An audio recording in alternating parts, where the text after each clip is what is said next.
The morning of December 17th, 1944, near the village of Malmedy, Belgium, Unterscharführer Klaus Weber stood on a snow-covered ridge and tried to make sense of what he was seeing. Below him, scattered across a frozen field, lay the wreckage of what had been a German supply convoy just hours earlier.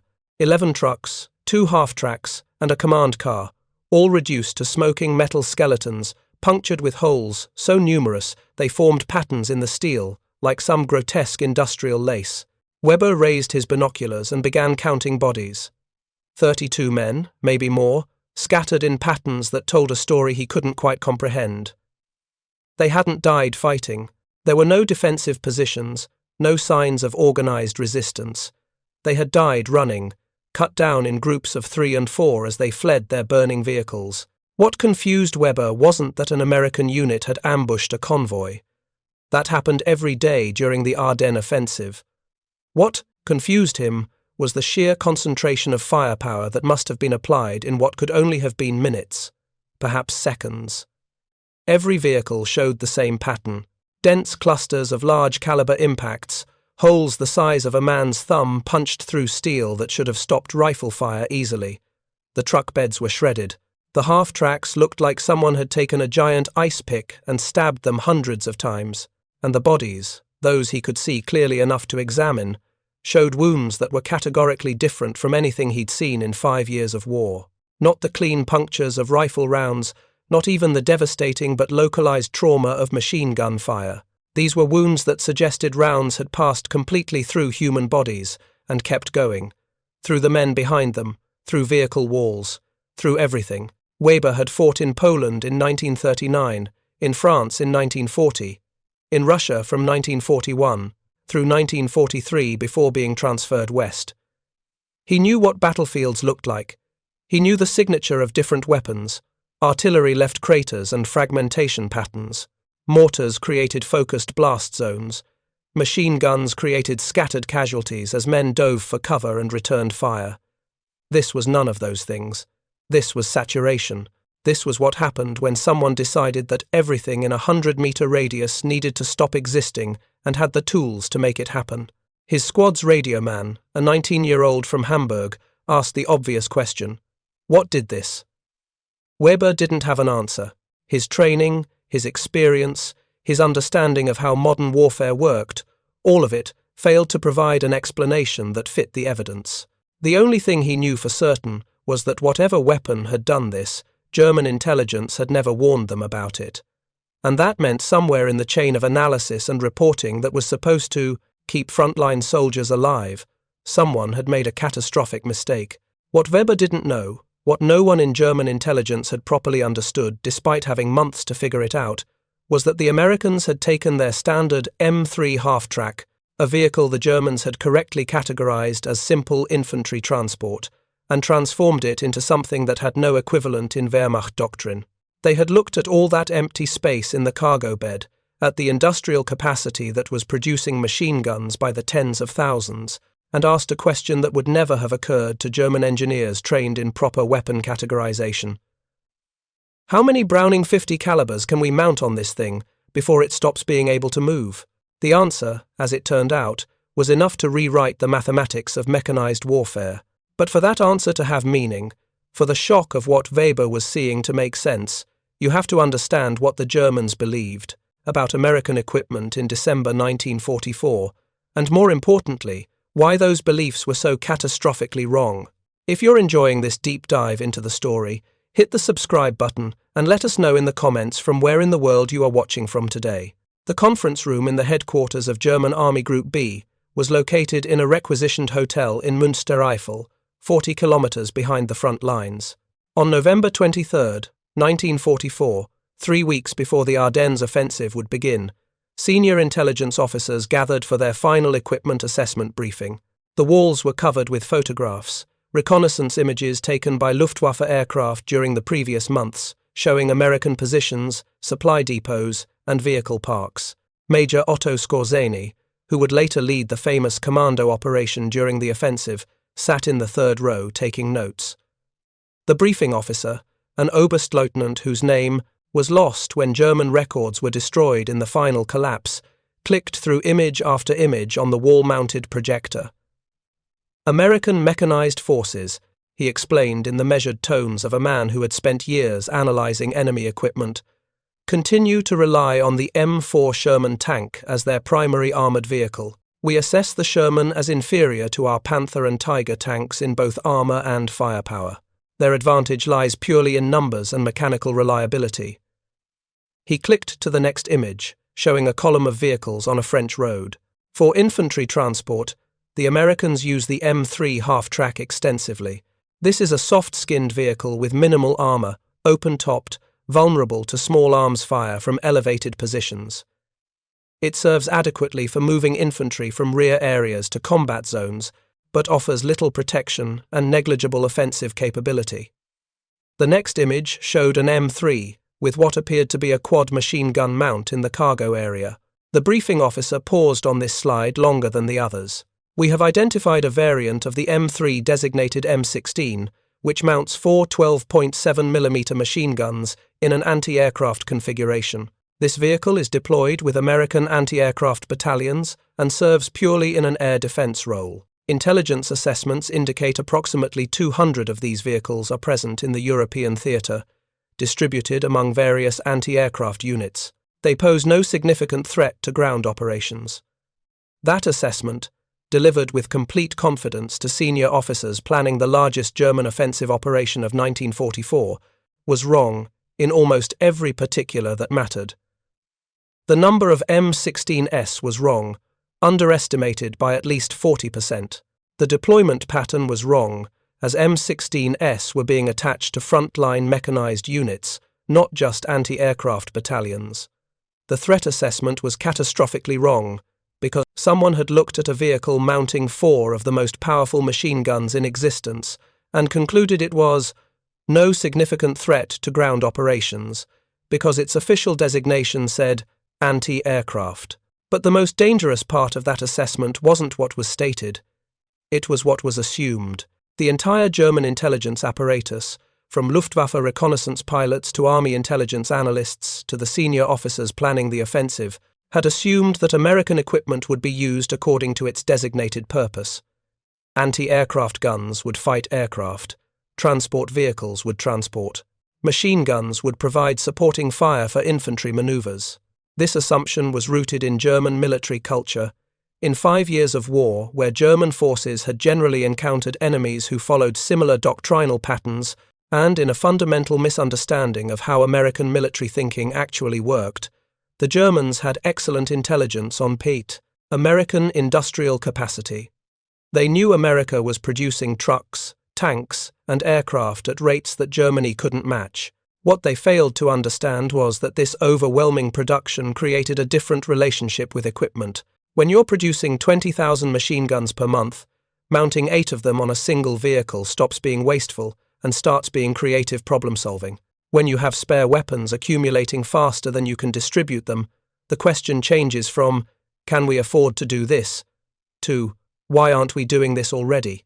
3 days after that briefing, a German reconnaissance patrol operating near the town of Aachen captured an American half-track that had been abandoned after suffering mechanical failure. The vehicle was an M16, and it was towed back to German lines for technical examination. The after-action report, filed on November 28, 1944, provided detailed specifications. 4 Browning M2 machine guns in a quad mount. Electric traverse system. Reflector sight for anti-aircraft engagement. Maximum elevation 90 degrees. The report concluded with an assessment that would prove tragically incorrect. This vehicle presents no capability for ground combat operations. The weapon mount is optimized for high-angle fire against aerial targets and lacks the mechanical stops necessary for effective ground engagement. Recommend continued classification as air defense asset only. The technical analyst who wrote that report had examined the physical hardware and reached a conclusion that made perfect sense within German doctrinal thinking. The quad mount was designed for shooting at aircraft. Therefore, it would be used for shooting at aircraft. The idea that American crews might aim an anti-aircraft weapon at ground targets, might use it to shred convoys and suppress infantry, might employ it as a primary offensive weapon despite its official designation, simply didn't occur to him. It violated the categorical thinking that German military education had instilled in multiple generations of officers. This wasn't stupidity. The German military had produced some of the finest tactical commanders and most innovative operational thinkers of the war, but they had produced them within a system that emphasized specialization, proper doctrine, and adherence to established principles. When German engineers designed an anti-aircraft gun, they designed it to fight aircraft. When German commanders received anti-aircraft units, they deployed them to defend against air attack. The system was logical, efficient, and had worked brilliantly in the early years of the war, when Germany faced enemies who operated under similar assumptions. But the Americans had different assumptions, born from different circumstances. American military doctrine in 1944 was still being written, modified in real time based on what worked in combat rather than what the manual said should work. American field commanders had latitude that would have horrified German staff officers. An American captain who discovered his anti-aircraft vehicle was devastating against ground targets could employ it that way without requesting permission through 6 layers of command.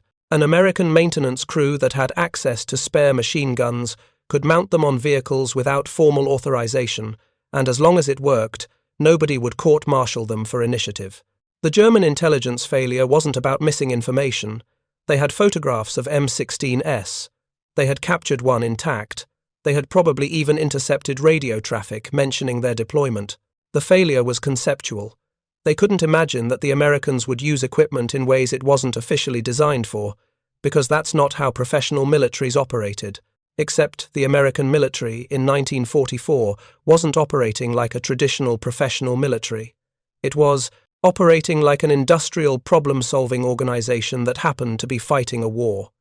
By early December, additional intelligence reports had accumulated that should have prompted reassessment. A captured American soldier from the 714th Tank Battalion, interrogated on December 3rd, mentioned casually that his unit's M16s had been shooting up German trucks pretty good near the Hurtgen forest. The interrogator noted this in his report but categorized it as isolated improvisation, not standard practice. Another report from a German infantry unit that had been ambushed near Aachen described heavy automatic weapons fire from American armored vehicles, but attributed it to tanks, not recognizing that half-tracks could generate similar volumes of fire. The pattern was there, visible in the accumulated intelligence reports, if anyone had been looking for it. But German intelligence was looking for different patterns. They were tracking American tank deployments, counting artillery batteries, assessing infantry strength. They were focused on the big picture, the strategic-level threats that would determine whether the Ardennes Offensive could succeed. A few reports about half-tracks shooting at trucks didn't rise to the level of command attention. It was tactical noise, the kind of minor battlefield innovation that happened in every war and rarely mattered at operational scale. What they failed to recognize was that this particular innovation mattered tremendously at the exact operational scale the Ardennes Offensive required. The entire German plan depended on speed. Armored spearheads would punch through American lines, race to the Meuse River, capture bridges before they could be destroyed, and split the Allied armies before reinforcements arrived. The plan required German forces to move 50 to 70 kilometers in the first 48 hours, overrunning American supply dumps to refuel because German logistics couldn't keep pace. Any delay, any unexpected resistance that slowed the advance, would be fatal to the timetable. And the M16, employed in ground combat roles, was a delay generation machine. A single vehicle positioned to cover a road junction could interdict an entire convoy. 4 M16s, covering the approaches to a town, could force German commanders to commit armor and artillery, consuming hours to suppress positions that a rifle company could have been bypassed. The cumulative effect of dozens of these vehicles scattered throughout American defensive positions would be to slow the German advance just enough to break the timetable. But German planning had assumed that American anti-aircraft vehicles would be defending against the Luftwaffe, not engaging ground targets, and so their presence in the battle space had been discounted. On December 12th, 4 days before the offensive would begin, a final intelligence update was distributed to senior commanders. The update included revised estimates of American strength, updated maps of defensive positions, and assessments of likely response times for reinforcements.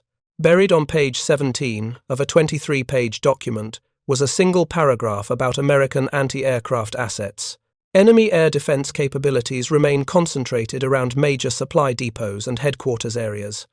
M16 anti-aircraft vehicles are present in moderate numbers, but pose negligible threat to ground operations.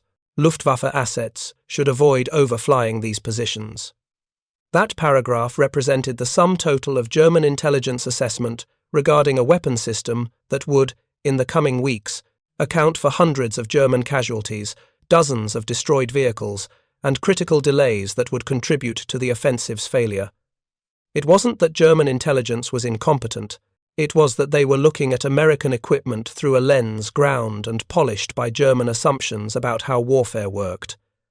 And those assumptions, valid, when fighting enemies who shared similar military culture, were catastrophically inadequate when fighting an enemy who treated doctrine as suggestion and industrial capacity as the ultimate problem solver. The officers who planned the Ardennes Offensive believed they understood American capabilities. They had fought Americans in North Africa, in Italy, in France. They had studied American tactics, analyzed captured equipment, interrogated prisoners. They knew Americans relied on material superiority to compensate for tactical deficiencies.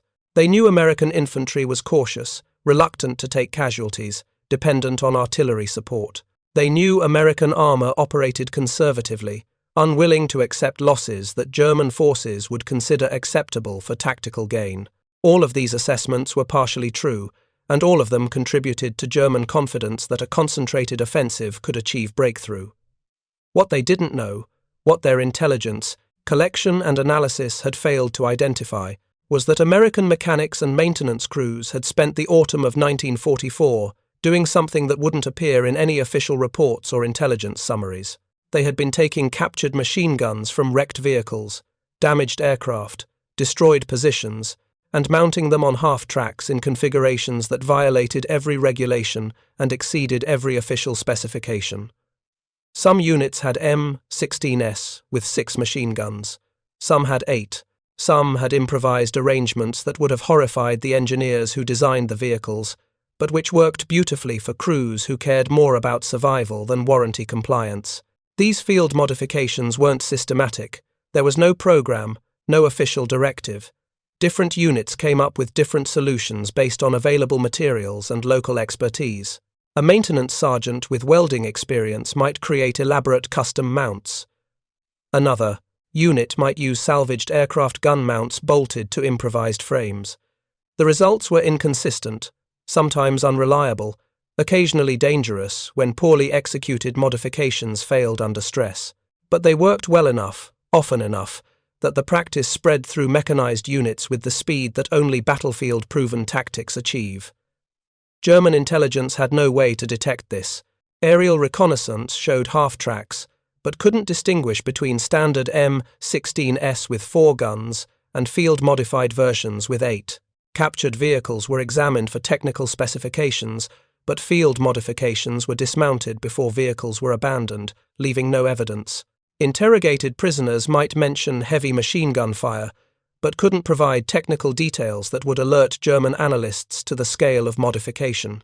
The entire phenomenon existed in a blind spot where official intelligence collection methods couldn't penetrate because they were looking for institutional capabilities, not individual improvisation.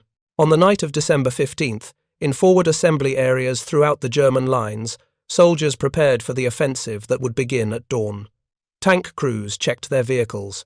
Infantry loaded ammunition. Artillery crews ranged their guns on pre-plotted targets. And, in the intelligence sections, officers reviewed their final assessments with the confidence that comes from thorough preparation. They knew what the Americans had. They knew where American forces were positioned. They knew American response patterns and defensive capabilities. They believed they were prepared for everything the Americans could throw at them. They were wrong, but they wouldn't discover that for another 36 hours, when reconnaissance patrols like Weber's would begin finding evidence that something in the American arsenal was far more dangerous than intelligence had suggested. And by then, The offensive timetable would already be slipping, casualties would be mounting, and commanders would be demanding answers that intelligence couldn't provide because the question, what if the Americans ignore doctrine and use anti-aircraft guns to shred our convoys, had never been asked. The morning of December 16th, 1944, 3,000 German artillery pieces opened fire simultaneously along an 80-kilometer front. Operation Wacht am Rhein, Hitler's last offensive gamble, had begun. In the chaos of that first day, as German armoured columns smashed through surprised American units and raced toward objectives that seemed suddenly achievable, no one paid particular attention to reports of heavy machine gun fire from American positions. Heavy fire was expected. American forces had machine guns. That was normal battlefield conditions. But by the evening of December 16th, something unusual was appearing in casualty reports. Units that had overrun American positions were reporting higher losses than expected, particularly among wheeled vehicles and soft-skinned transports. Convoys moving up to support the spearheads were being ambushed with devastating effectiveness, and the descriptions of American defensive fire weren't matching the patterns that German veterans expected. The fire was too concentrated, too sustained, too effective at ranges where American forces should have been suppressed by German return fire. On December 17th, Kampfgruppe Paper, driving hard toward the Meuse River, reported encountering unexpected resistance at multiple small towns and road junctions. Not American armor, not artillery positions, but what commanders described as extremely heavy automatic weapons fire from concealed positions. Piper's losses in infantry and light vehicles were mounting faster than his gains in territory. His timetable was slipping. And when his reconnaissance units found destroyed German convoys like the one Weber would examine near Malmedy, with damage, patterns that suggested firepower far exceeding what a rifle company should possess, questions started being asked that intelligence didn't have answers for. What kind of weapon creates this damage pattern? How many American positions have this capability? Why didn't intelligence warn us? The questions accumulated faster than answers could be provided. And somewhere in the chaos of battle, in reports filed by confused and frightened survivors, in the physical evidence of shredded vehicles and overlapping bullet patterns, the truth was emerging. The Americans had brought something to the battle that German planning had never accounted for. Not a secret weapon, not advanced technology, just an anti-aircraft vehicle being used exactly the way its official designation said it shouldn't be used, and it was working devastatingly well. The M3 half-track that sat in American motor pools throughout Europe in December 1944 was a vehicle the Germans thought they understood completely. 10 tons of steel, rubber, and Detroit engineering, armoured front with half-inch plate that could stop rifle fire and shrapnel, quarter-inch side armour adequate against small arms, open-topped rear compartment designed to carry 12 infantrymen plus crew, maximum speed 45 miles per hour on roads, considerably less cross-country, powered by a white 160 AX six-cylinder engine producing 147 horsepower. It was workmanlike, reliable, and utterly unremarkable by the standards of mechanized warfare in 1944. Each of the 4 machine guns fed from a 200-round ammunition box mounted directly on the weapon. The boxes were interchangeable, standardized across all M2 installations, which meant that ammunition could be scavenged from damaged tanks, destroyed aircraft, or any other source, and would fit perfectly. This standardization was itself a weapon, though German intelligence had never properly appreciated it. When your machine, guns all use the same ammunition and the same feed system. The entire battlefield becomes your supply depot. The guns themselves were John Browning's masterpiece, refined through 2 decades of production into weapons that combined power, reliability, and longevity in ways that German engineers envied, even as they fought against them.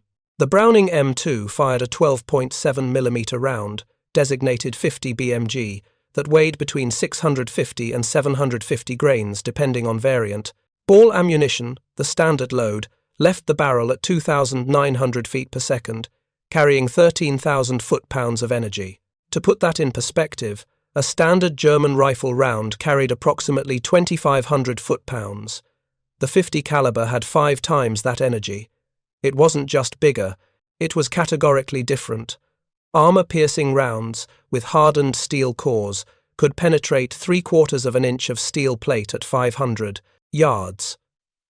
Against the 1/4-inch armour of German half-tracks, they went through both sides, without slowing down appreciably. Incendiary rounds, loaded with a pyrophoric mixture that ignited on impact, could set fuel tanks ablaze with a single hit. And the real devastation came from mixing ammunition types in calculated ratios. A typical combat load for an M16 would include 4 ball rounds to 1 tracer, with armour-piercing and incendiary rounds mixed in based on expected targets. This meant that every 5th round left a visible trail, creating a stream of light that connected the gun to its target, while the invisible rounds between them did the actual killing. The Maxim mount synchronized all 4 weapons through a mechanical linkage system. When the gunner pressed the thumb triggers, electrical current flowed to all 4 guns simultaneously. They fired together with timing differences measured in thousandths of a second. This created a combined cyclic rate of approximately 3,600 rounds per minute, theoretical, though practical. Sustained fire rate accounting for barrel heating was closer to 1,600 rounds per minute. 1,600 rounds per minute meant 26.6 rounds per second. In a 3-second burst, the standard duration for initial engagement, the quad mount fired 80 rounds, 80 half-inch diameter projectiles, each carrying enough energy to punch through engine blocks, all impacting within a target area roughly 3 meters in diameter at combat ranges. No truck could survive that. No half-track, no command car, nothing short of a heavy tank. The effective range against ground targets was where the M16 truly exceeded German expectations. Official American doctrine specified the M2 as accurate to 1,800 meters, effective against light vehicles to 1,000 meters. But those were conservative numbers designed for peacetime testing. In combat, skilled gunners regularly engaged targets at 1,200 to 1,500 meters with devastating effect. And against area targets like convoys, where you didn't need to hit a specific vehicle but just needed to hit something in a 100-meter stretch of road, effective range extended even further. At 1,200 meters, a German machine gun couldn't reach you. German rifles were useless.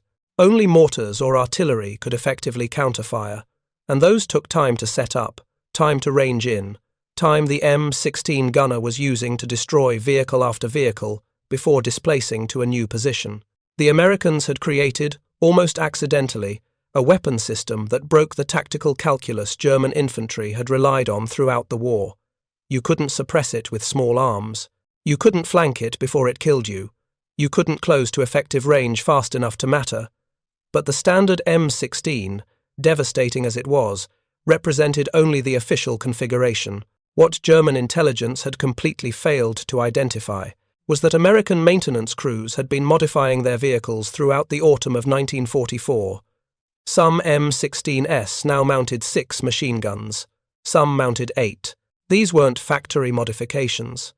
These were battlefield improvisations by crews who had access to spare weapons, welding equipment, and the freedom to experiment.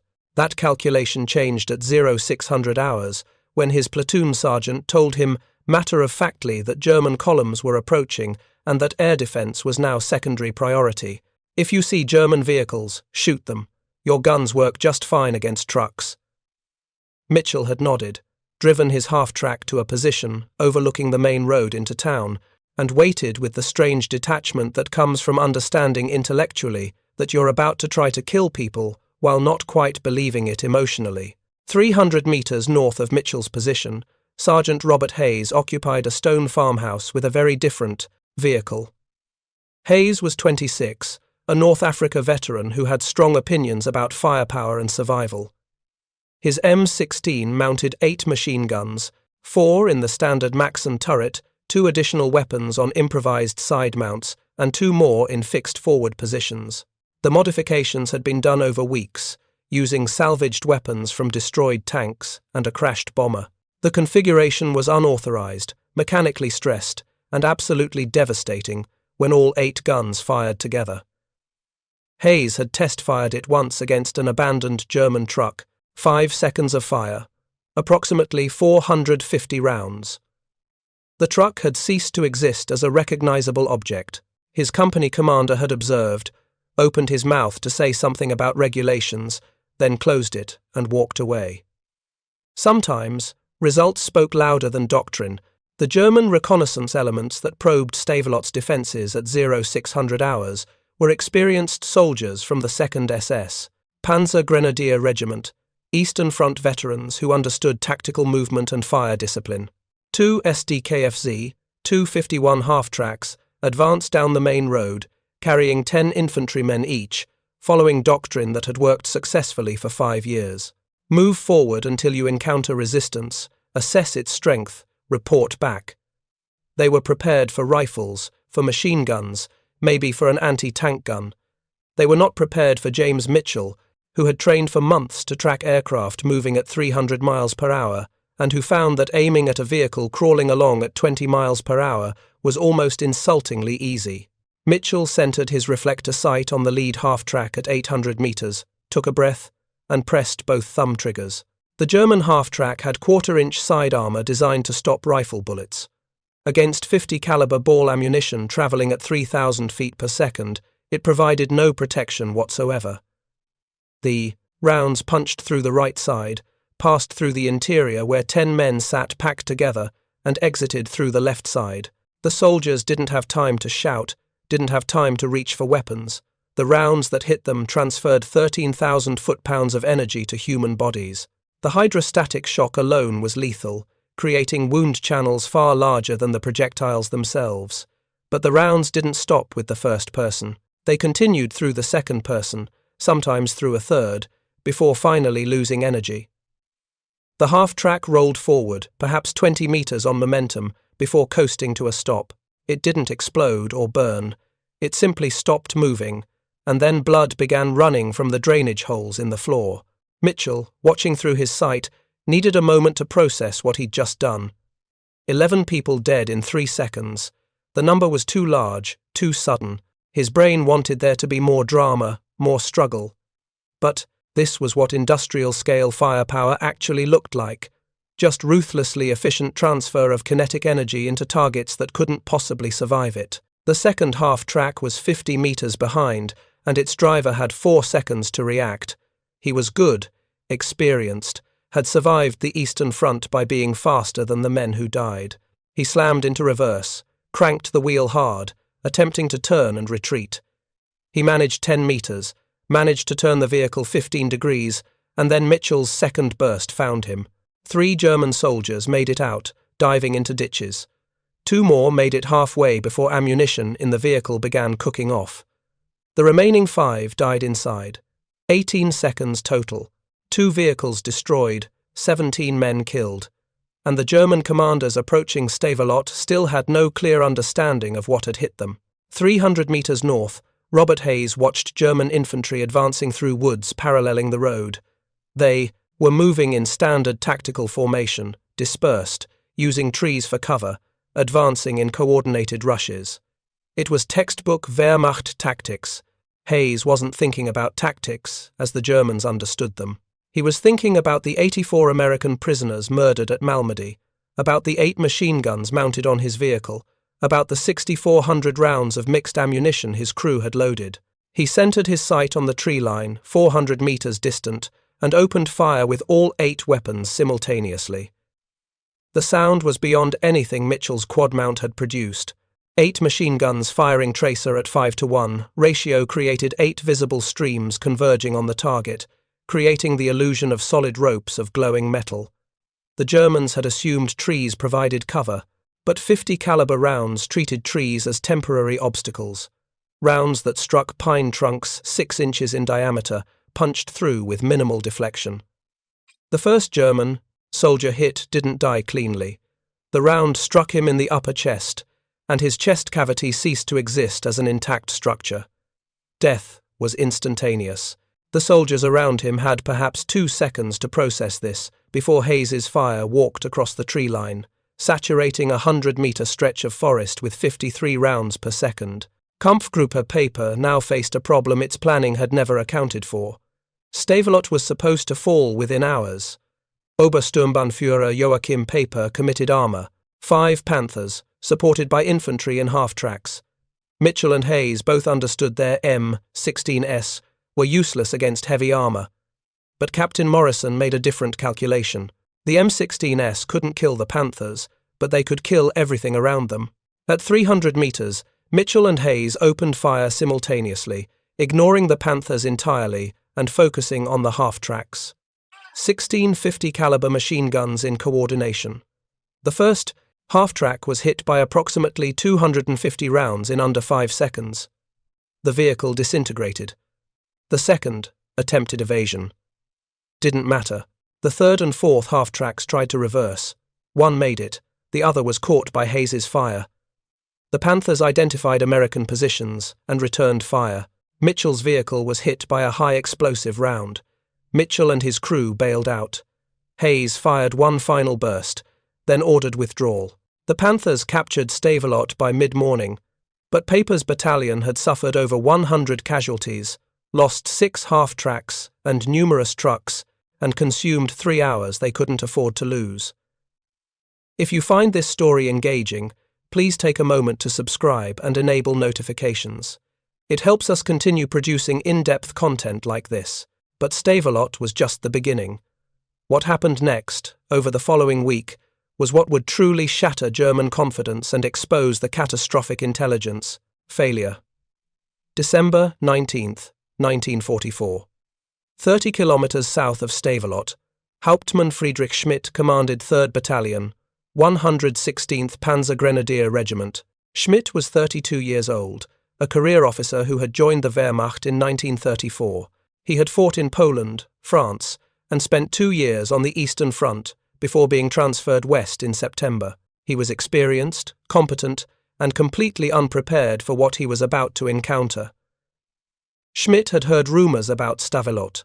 Radio traffic the previous day had mentioned heavy resistance and concentrated automatic weapons fire. But Stavelot was Paper's problem. Schmidt's mission was to capture the town of Trois Ponts, secure its bridges, and open a southern route for the advance. His battalion consisted of 4 companies, approximately 500 men, supported by assault guns and a handful of tanks. Intelligence briefings had indicated light American resistance, possibly engineers with small arms, maybe a company of infantry at most. At 0700 hours, Schmidt's lead company approached Trois Ponts from the east. The town sat at a river junction, and controlling it meant controlling movement throughout the region. Schmidt rode in his command half-track, monitoring radio traffic, confident this would be a straightforward operation. His confidence lasted approximately 8 minutes. Brennan waited until all 8 vehicles were on the open road, committed to the approach with no room to maneuver. Then he opened fire. The first burst caught the lead half-track broadside, 80 rounds in 3 seconds. The vehicle didn't just stop. It came apart, armour panels ripping loose, wheels shattering, the entire structure collapsing as if an invisible hammer had struck it repeatedly. Before Schmidt could process what had just happened, Brennan shifted aim to the second vehicle, then the third, methodically working down the column. Schmidt, watching from 800 meters back, saw his lead platoon disappear in less than 30 seconds. 8 vehicles, 40 men, simply ceasing to exist as functional units. The sound reached him a heartbeat after the visual, that distinctive deep thunder that was unlike any weapon he'd encountered in 10 years of service. His radio operator was shouting something about artillery, about an ambush, about needing fire support. But Schmidt was trying to understand what he was seeing. The damage pattern was wrong for artillery. Artillery created craters, threw up dirt, scattered fragments. This was concentrated, precise destruction focused on the vehicles themselves. Anti-tank guns? But he hadn't seen muzzle flashes, hadn't heard the characteristic crack of tank guns, and anti-tank guns fired single shots, not this continuous stream of destruction. Machine guns? Impossible. No machine gun could reach 600 meters with that kind of effect, could maintain fire that long without pausing, could destroy armored vehicles. Schmidt ordered his second company to advance through the woods, flanking the American position while he called for mortar support. Standard tactics: suppress the position, flank it, destroy it. But nothing about this situation was standard. The second company advanced through heavy forest, using terrain for cover, moving in dispersed formation. They made it approximately 400 meters before encountering a second M16, this one positioned to cover the wooded approach. Staff Sergeant William Pierce from Tennessee had spent the previous evening preparing his position. He had cleared fields of fire through the woods, removed undergrowth that might deflect rounds, ranged his guns on likely approach routes. When Schmidt's second company entered the kill zone, Pierce engaged with the same methodical efficiency Brennan had demonstrated. The trees that German infantry thought provided cover proved useless against 50 caliber fire. Pierce fired, in sustained bursts, walking his aim across the forest, saturating the area. Schmidt, listening to radio reports from Second Company, heard his company commander's voice cut off mid-transmission, heard screaming in the background, heard someone shouting about continuous fire, about men being cut in half, about needing immediate withdrawal. Then, silence. Second Company had ceased to exist as an effective unit within 90 seconds of making contact. The response was immediate and unequivocal. The offensive timetable was already slipping. Every hour of delay made success less likely. Schmidt was ordered to take Trois Ponts immediately, regardless of cost. Use your remaining companies, commit your armor, take the objective. Schmidt acknowledged the order and began planning an assault he knew would cost him most of his remaining battalion. What Schmidt didn't know was that similar scenes were playing out across the entire Ardennes front. At Webermont, at Malmedy, at a dozen small towns and road junctions, German units were encountering American M16s and suffering catastrophic casualties. And at Army Group B headquarters, 40 kilometers behind the lines, intelligence officers were beginning to realize they had a serious problem. Oberleutnant Heinrich Müller was 38 years old, a career intelligence officer who had spent the war analyzing enemy capabilities and producing threat assessments. On the morning of December 19th, Müller sat at his desk in a requisitioned hotel in Münstereifel, reading reports that made no sense. At least 7 different units had reported encountering heavy American automatic weapons in the past 24 hours.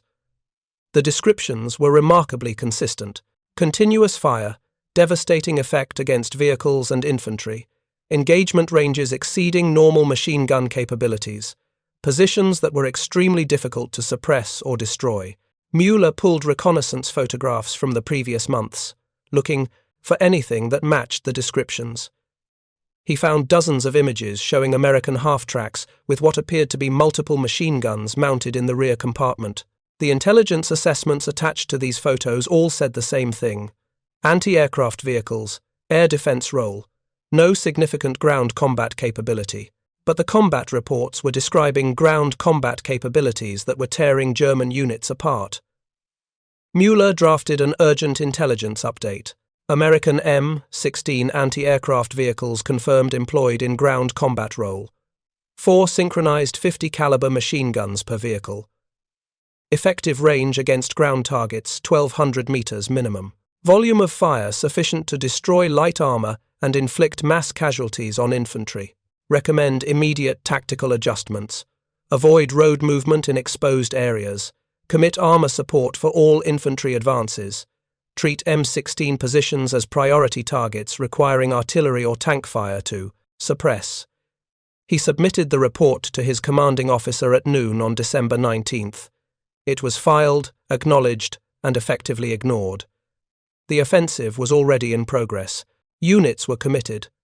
Changing tactics mid-operation would create more confusion than it solved. And besides, how dangerous could half-tracks with machine guns actually be? The Americans had always relied on firepower over tactical excellence. This was just another example. German forces would adapt, as they always had. Müller sat at his desk that afternoon and watched new reports come in. Schmidt's battalion at Trois Ponts. 60% casualties. Objective not taken. 2nd Panzer Division near Malmedy. Major convoy destroyed, 12 vehicles lost, 93 casualties. 9th SS Panzer near Webermont.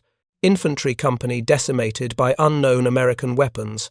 Survivors describing metal storm and continuous fire from invisible positions. The pattern was unmistakable to anyone who was actually looking. But higher command wasn't looking.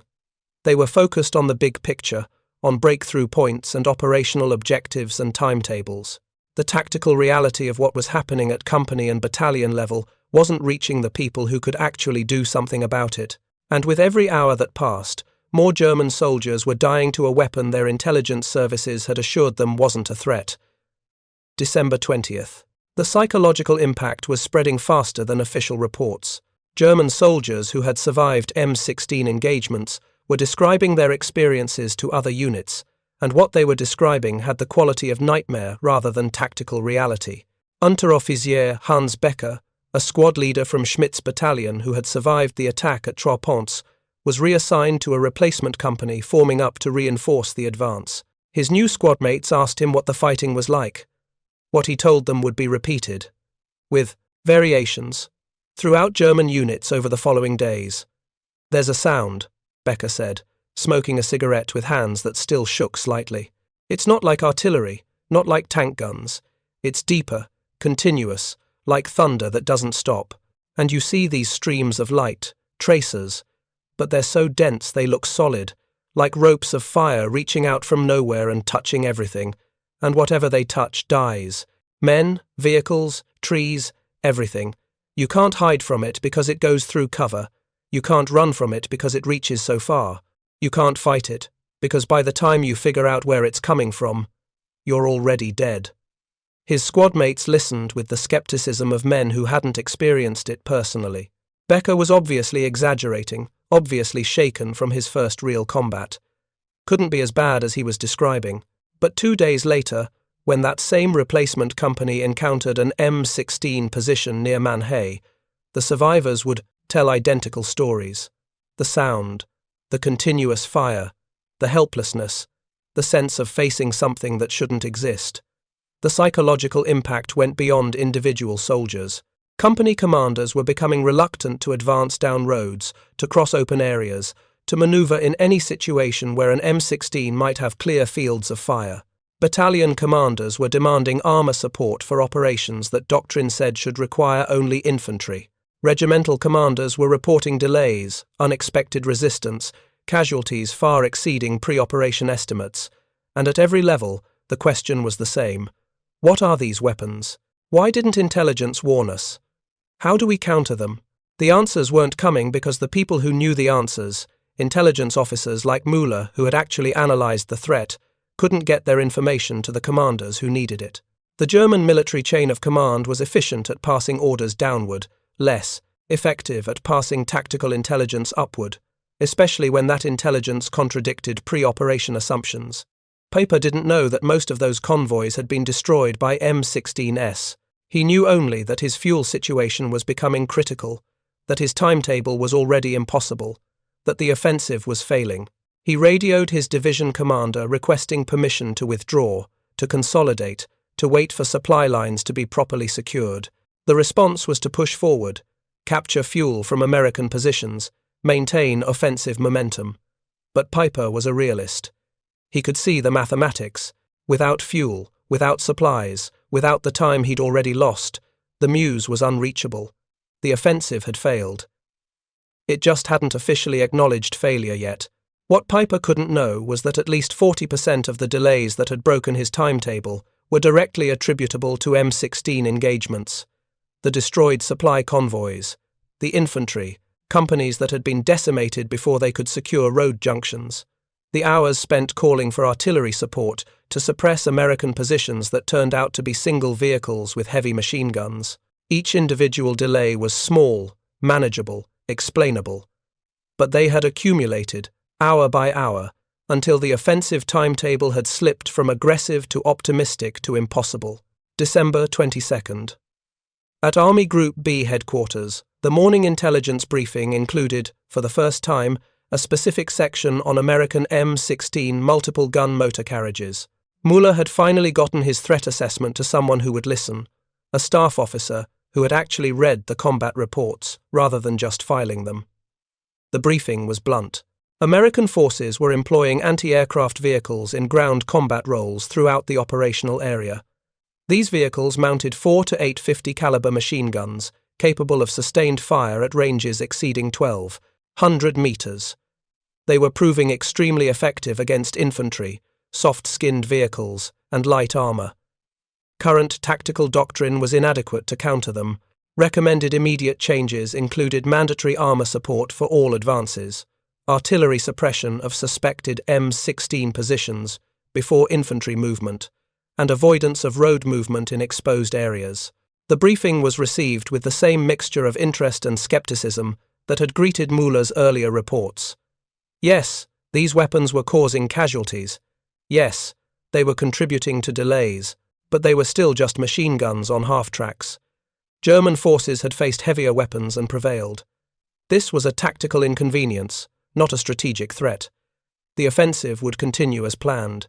What the staff officers at Army Group B couldn't see, what the map boards and operational overlays couldn't show, was that throughout the Ardennes, at company and battalion level, German forces were developing an almost superstitious fear of the American superweapons. Units were refusing to advance without armor support. Soldiers were abandoning vehicles and fleeing at the first sound of sustained heavy machine gun fire. The M16 had become, in the minds of German infantry, something more than a weapon. It had become a symbol of American industrial might, of the impossible firepower that American forces could bring to bear, of the futility of fighting an enemy who could turn transport vehicles into mobile fortresses. December 23rd.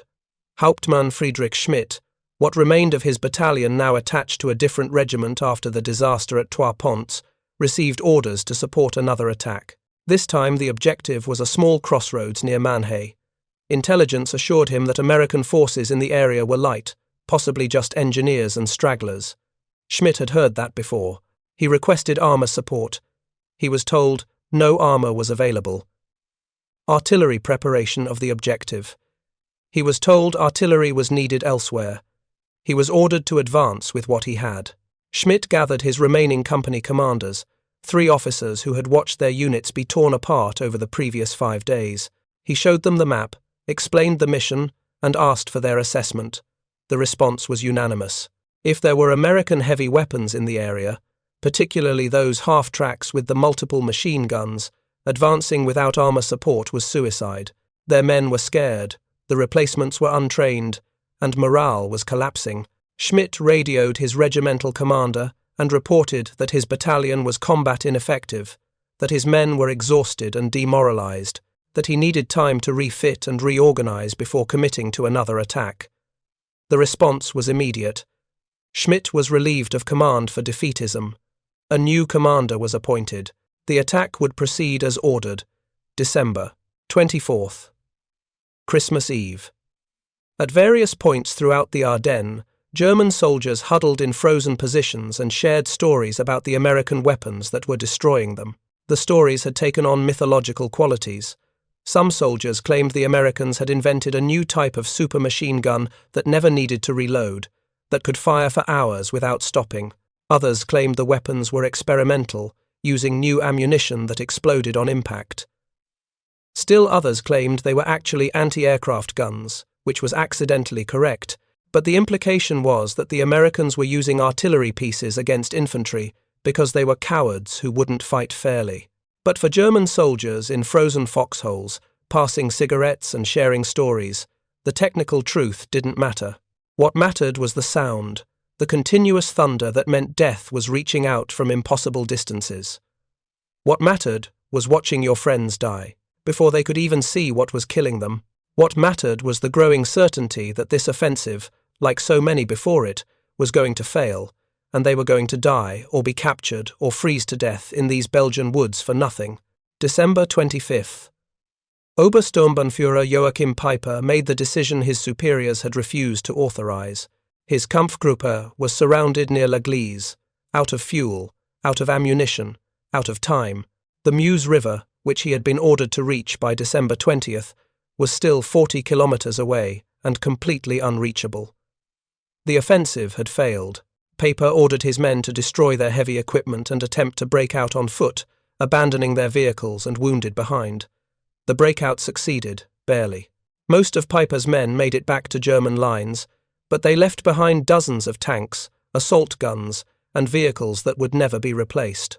The Kampfgruppe that had been the spearhead of Hitler's last offensive had been destroyed, not primarily by American tanks or artillery, but by accumulated delays, by fuel shortages, by supply convoys that never arrived, and many of those convoys had been destroyed by weapons that German intelligence had assured them weren't a threat. When Piper submitted his after-action report weeks later, he included a section on unexpected American capabilities. He specifically mentioned heavy automatic weapons, possibly anti-aircraft guns employed in ground role, extremely effective against vehicles and infantry at ranges exceeding normal machine gun capability. He noted that these weapons had contributed significantly to delays throughout the operation, had forced commitment of armor and artillery that could have been better used elsewhere, and had created psychological impact on German infantry far exceeding their actual strategic importance. That report, like Müller's earlier intelligence assessments, was filed, read by staff officers, and ultimately changed nothing. The Battle of the Bulge was over. Germany was losing the war on all fronts, whether American half-tracks had mounted 4 machine guns or 8, whether German intelligence had correctly assessed the threat or completely missed it, none of it mattered anymore. The war would be over in 4 months, and discussions of tactical failures during the Ardennes Offensive would be buried under more pressing concerns about national survival. But for the men who had faced M16s in combat, who had survived the continuous fire and the psychological terror, the memory would persist long after the war ended. And for intelligence officers like Müller, who had identified the threat and been ignored, the lesson was clear. In modern warfare, assumptions killed as effectively as bullets, and sometimes the deadliest weapons were the ones you dismissed as unimportant because they didn't fit your doctrinal categories. Klaus Weber, the reconnaissance scout who had discovered the destroyed convoy near Malmedy on December 17th, survived the remainder of the offensive. Captured by Americans on January 8th near Street 5th, he spent 18 months in a French prisoner camp. In a 1978 interview, Weber described the moment he realized Germany would lose the war. It wasn't seeing destroyed tanks or witnessing Allied air superiority. It was examining that convoy near Malmedy and counting bullet holes. There were thousands of them, he said. Thousands of large-caliber impacts, all from one engagement, probably from one position. And I understood we were fighting an enemy who could put that much firepower on a single vehicle and still have enough weapons left over to equip everything else. We couldn't win against that. We never could have won. James Mitchell's M16, destroyed at Stavelot by German tank fire, was written off as total loss. Mitchell and his crew survived, continued fighting through the Bulge, participated in the drive into Turb, Germany. Mitchell returned to Ohio after the war, worked in a steel mill, raised 3 children, rarely spoke about combat. In a 1984 newspaper interview, he was asked what he remembered most. "The noise," he said. "When all 4 guns fired together, you couldn't hear anything else, just that continuous thunder. But it worked. That's what mattered." Robert Hayes's 8-gun modification became semi-famous within his battalion.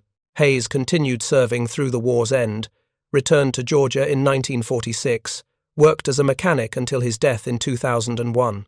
His obituary made no mention of military service, no mention of the weapon configuration that had killed dozens of German soldiers in seconds, no mention of the war at all.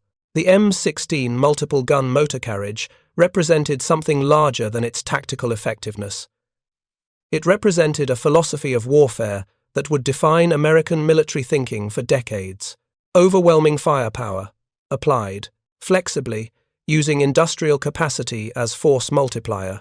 It was the opposite of German emphasis on specialized weapons for specialized roles, on doctrinal purity, on proper employment according to official designation. Both approaches had their strengths. German forces, soldier for soldier, were often superior, but American forces, system for system, proved more adaptable, more sustainable, ultimately more effective. The M16 was one small example of that larger truth. Take a transport vehicle, add overwhelming firepower, ignore doctrine about proper employment, and create something that works better than anything the manual said was possible. The Germans never developed an equivalent during World War II. By the time they understood what the M16 represented tactically, they lacked the industrial capacity to respond.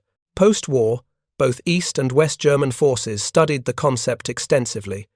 incorporating lessons about mechanized infantry fire support into vehicles like the Marder.